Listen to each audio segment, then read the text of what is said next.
जी बिल्कुल, मैं आ रही हूँ रत्नाकर जी आपके पास। ये जो पूरा बजट था, इसमें अगर सबसे ज्यादा उम्मीद थी तो वो ये थी कि टैक्स स्लैब, जिसको कि मध्यम वर्ग सबसे ज्यादा देखता और समझता है, उसमें कोई चेंजेस नहीं हुए। लेकिन कहा जा रहा है कि ये लॉन्ग टर्म के लिए बहुत अच्छा है। आप क्या जवाब देना चाहेंगे निवान जी को भी, क्योंकि कहीं ना कहीं कहा जा रहा है कि आम जनता के लिए इस बजट में कुछ भी नहीं है।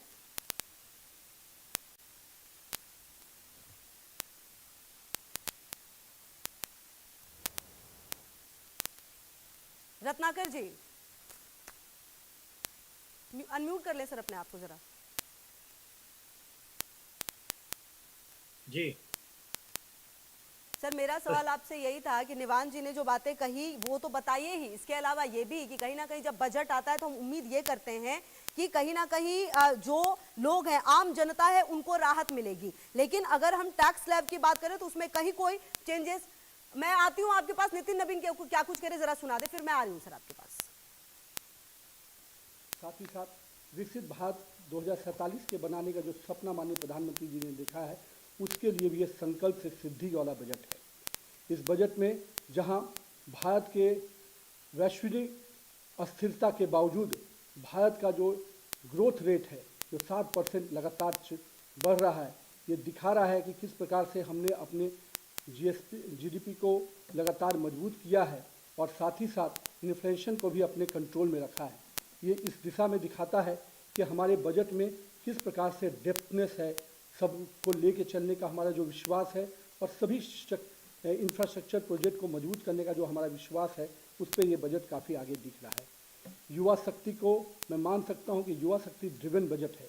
इस बजट में जहाँ इंफ्रास्ट्रक्चर के ग्रोथ के पूरी तरह से मैन्युफैक्चरिंग यूनिट को आगे बढ़ाने का प्रयास किया गया है, इस बजट के में नए रोजगार के सृजन के अवसर को उत्पन्न किया गया है। मैं मानता हूं कि जिस प्रकार से सेमीकंडक्टर, इलेक्ट्रॉनिक्स, स्पोर्ट्स, बायोफार्मा, ऐसे कई अन्य क्षेत्रों को जिस प्रकार से सरकार का इंसेंटिव मिला है, कहीं 40,000 करोड़ का सेमीकंडक्टर के क्षेत्र में, 10,000 करोड़ का बायोफार्मा में जो सपोर्ट सिस्टम खड़ा हुआ है, ये सपोर्ट सिस्टम स्पष्ट रूप से सरकार की इस मंशा को दोहराता है कि हम नए रोजगार के सृजन की दिशा में आगे बढ़ रहे हैं। साथ ही साथ इस बजट ने महात्मा गांधी के ग्राम स्वरोजगार पहल को भी दिखाया है। इस पहल से जहां हमारे बुनकर, हमारे छोटे कुटीर उद्योगों को इसका लाभ मिलने जा रहा है और ग्रामीण क्षेत्रों के रोजगार को मजबूत करने की दिशा में ये बहुत बड़ा कदम है। साथ ही साथ टूरिज्म और कल्चरल सेंटर को भी विकसित करने का जो सपना माननीय प्रधानमंत्री जी देख रहे हैं, लगातार उस दिशा में सरकार का ये बजट उस पहल को दिखा रहा है। साथ ही साथ हम कह सकते हैं कि 20 नए वाटरवेज के निर्माण का जो पहल है, वो कहीं ना कहीं हमारे नए ट्रांसपोर्ट के दिशा को खोलता हुआ बजट दिख रहा है। जहां अब तक हम लोग एयरवेज, रोडवेज पर काम करते थे, ट्रेन पे काम करते थे, रेलवे पे काम करते थे, अब हम वाटरवेज की दिशा में भी बेहतर अवसर के साथ आगे बढ़ रहे हैं। तो देखिए, लगातार इस बजट की तारीफ करते हुए नजर आ रहे थे बीजेपी के राष्ट्रीय अध्यक्ष नितिन नवीन। रत्नाकर जी, मेरा सवाल आपसे ये है कि निर्मला सीतारमण ने ये कहा कि ये लोगों का बजट है, लोकप्रियता का बजट नहीं है। इसको किस तरीके से देखा जाए? अगर इसे लोगों का बजट कहा जा रहा है तो अगर एक आम व्यक्ति है, अगर एक आम आदमी है, तो उसके लिए इस बजट में क्या था? रत्नाकर जी।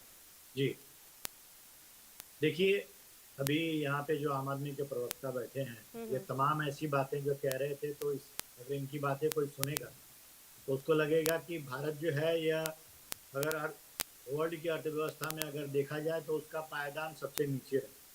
लेकिन इस चीज को ये झुठला रहे हैं कि भारत आज सबसे तेजी से उभरती हुई अर्थव्यवस्था है, जिसका विकास दर जो है 7.2%, और भारत ये चौथे नंबर की विश्व की सबसे बड़ी अर्थव्यवस्था बन चुका है। इस बात को अगर नकारते हैं ये, तो निश्चित रूप से ये जो कहेंगे वो बिल्कुल सही रहे।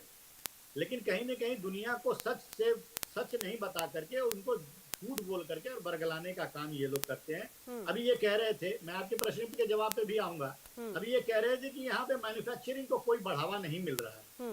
मैं बता दूं आपको कि देखिए, भारत वो ऐसा देश है जो अभी अमेरिका में जितने भी एप्पल फोन यूज किया जा रहा है, उसमें 70% जो इस्तेमाल किए जाने वाले फोन हैं वो भारत देश में बना हुआ है। तो कहीं ना कहीं यह देश आज इस तरह से बन चुका है कि दूसरे देश जो है अपना मैन्युफैक्चरिंग हब जो है भारत को देखने की तरफ आगे बढ़ रहे हैं। और मैं आंकड़े के साथ आना चाहता हूँ, अब मैं आपके प्रश्नों का जवाब भी दे दूं, 21 सेकंड दीजिएगा। देखिए अभी आपके सामने ही प्रधानमंत्री जी ने किस तरह से कहा कि भारत एक एआई हब बनने की दिशा में अग्रसर है, डेटा सेंटर हब बनने की दिशा में अग्रसर है, और सेमी कंडक्टर हब बनाने के लिए हमने बजट में किस तरह से प्रावधान किया है।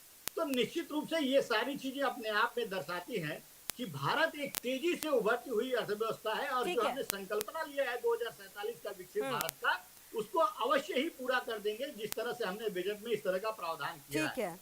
हम्म।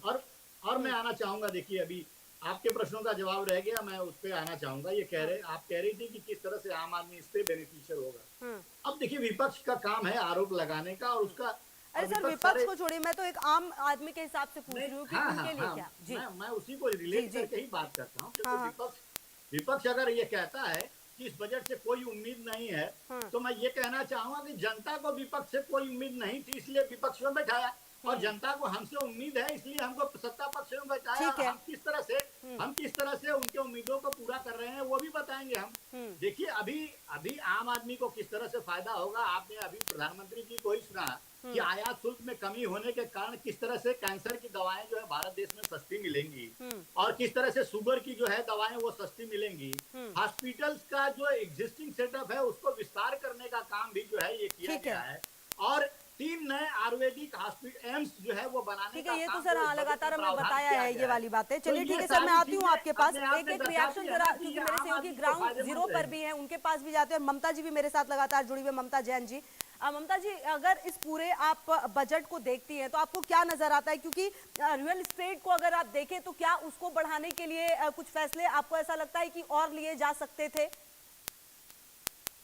अगर मैं मेरा ओपिनियन बताऊं तो जैसे हर एक जो बजट दिया हुआ है वो इंटरकनेक्टेड है। कुछ डिसीजन ले जा सकते थे, बट आई थिंक उसमें एक डिसीजन जो मुझे पसंद आया, as one district one product we need one district one tourism spot. Tourism भी कहीं ना कहीं रियल एस्टेट को मदद करने वाला है। जैसे we need 7 wonders of India, 7 wonders of each state, this will help grow tourism and real estate both. So religious tourism will also help in growth. So increased startup budget, more data centers will also help real estate development in India. So ये सारी चीजें interconnected है, तो कहीं ना कहीं growth के level पे आगे जाने ही वाली है, अगर हम पॉजिटिव वे से देखें तो। ठीक है, मैं आती हूँ। मेरे साथ मेरी सहयोगी सृष्टि और पुनीता भी। मैं एक एक छोटा छोटा रिएक्शन उनके पास भी ले लूँ और वापस फिर मैं अपने तमाम गेस्ट के पास जाऊंगी। सृष्टि, देखिए आज जब बजट आया तो जो बात हम लगातार कहते हैं कि आम लोग, उनको मतलब होता है कि भैया टैक्स कम हो जाए, बस हमारे पैसे थोड़े से बच जाए। हालांकि पिछली बार जो है टैक्स स्लैब में बड़े बदलाव किए गए, जो जीएसटी है उसको भी सुधारा गया, तरीके से लाया गया, लेकिन इस बार वो उम्मीद पूरी हुई नहीं। आम जनता किस तरीके से इस पूरे बजट को देख रही है, और आप शायद किसानों के साथ मौजूद हैं उस जगह पर, वो कैसे देख रहे हैं इस पूरे बजट को? बिल्कुल खुशबू, बहुत शुक्रिया आपका। और देखिए यहाँ इस बार मेरी मौजूदगी है दिल्ली एनसीआर में। हम लगातार ग्राउंड जीरो से रिपोर्टिंग दिखा रहे हैं और इंडिया न्यूज के दर्शकों को यही बताने की कोशिश है कि आखिर किसानों की जो उम्मीद थी उस पर किसान क्या कहते नजर आते। इस वक्त मेरी मौजूदगी है ग्रेटर नोएडा के गाँव रोनिजा में। देखिए तमाम किसान यहाँ मेरे साथ इंतजार कर रहे थे, लगातार बजट आने का इंतजार कर रहे थे और यही उम्मीद जता रहे थे कि सरकार इस बार बजट में एक नए प्रावधान लाएगी। अगर हम बात करें कृषि सम्मान योजना के तहत उसकी आय बढ़ाने को लेकर भी तमाम ऐसी उम्मीदें जताई जा रही थी। कहा यह जा रहा है कि इस बार तटीय और पहाड़ी इलाकों के किसान जो हैं उन्हें खुश करने की पूरी कोशिश सरकार की तरफ से हुई है। और यह भी कहा गया साफ तौर पर बजट में, हमने देखा कि किसानों को खुश करने के लिए किसानों के जो प्रावधान है जो बजट को लेकर, अगर हम बात करें उच्च लागत वाली, उच्च मूल्य देने वाली, जैसे काजू हो गए, नारियल हो गया, भारतीय कोको हो गया, इसको कहा जा रहा है प्रीमियम ब्रांड बनाने की पूरी कवायद तेज है और इस बार के बजट में यह दिख रहा है। लेकिन ग्राउंड जीरो पर जो मौजूदगी किसानों की है ग्रेटर नोएडा के रोनिजा गांव में, चलिए जानते हैं। देखिए उम्मीदें आपको सरकार से क्या थी और जो बजट आया है, जैसा हमने अपने दर्शकों को बताया कि तटीय क्षेत्रों और पहाड़ी क्षेत्रों के जो किसान हैं उन्हें खुश करने की पूरी कोशिश की गई है, नारियल का उत्पादन बढ़ाया जाएगा। लेकिन यहाँ के किसान, अगर हम बात करें तो आप इस बजट को कैसे देख रहे हैं? इस बजट को जैसे हम देख रहे हैं वो तो आपको ही पता है सरकार ने क्या दिया है। 1.5 घंटे के बजट में किसान के हाथ में 1.5 घंटे में 1 घंटा पकड़ा दिया है कि आपको कुछ नहीं देना। वो भी क्यों दिया घंटा, वो आपको हम बताएंगे कि अहंकारी सरकार हो गई है। अहंकार इसका इतना बढ़ गया है कि इसको हार का डर खत्म हो गया है।